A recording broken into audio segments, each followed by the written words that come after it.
যে প্রার্থী তালিকা ঘোষণা করেছে, পূর্ব মেদিনীপুর জেলায় একজনই মাত্র মহিলা প্রার্থী, এবং যে প্রার্থী আপনার বিরুদ্ধে লড়াই করছে, এবং ঘটনাচক্রে সেই প্রার্থী আপনার দলেই এতদিন ছিলেন বিজেপির জেতা বিধায়ক হিসেবে। তিনি দল পরিবর্তন করেছেন বিগত কয়েক মাস আগে। সব মিলিয়ে কি কোথাও একটা লড়াইটা অনেকটা কঠিন নয় কি? ভারতীয় জনতা পার্টির কাছে লড়াইটা, যিনি আমার বিপরীতে আছেন বলছেন জেনার কথা, ওনার নাম আমি আনবো না মুখে, কারণ উনি হলদিয়াবাসীর কাছে দল বদলু হিসেবেই পরিচিত। এই দল বদলু বিধায়ককে হলদিয়ার মানুষ ভালো চোখে দেখে না, ঘৃণা করে। কারণ আমরা দেখেছি বিগত দিনে বারবার উনি ভোটের আগে দল পরিবর্তন করেন, নতুন নতুন দলে যে নতুন করে আবার জিতে আসার চেষ্টা করে।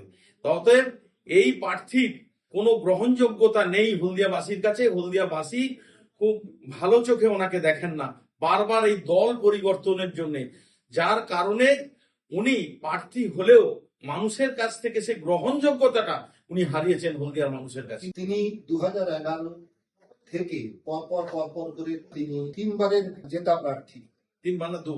দুবার তিনি জেতা প্রার্থী।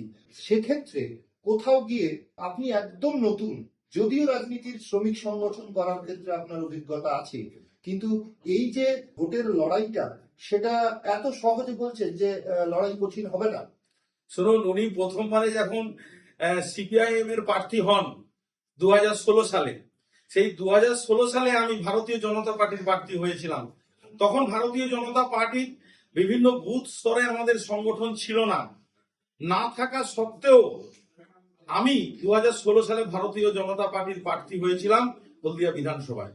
সেই সময় আমি 16,000 ভোট পেয়েছিলাম, এটা কম নয়। আর আমি ওই 16,000 ভোট পাওয়ার ফলেই তাপসী মণ্ডলের জিতার পথটা অনেক সহজ হয়েছিল, এটা অনেকের জানা নেই। আমার জন্যই ঘুরিয়ে ফিরে কিন্তু তাপসী মণ্ডল 2016 সালে সিপিআইএম এর ক্যান্ডিডেট হয়ে উনি জিতেছিলেন।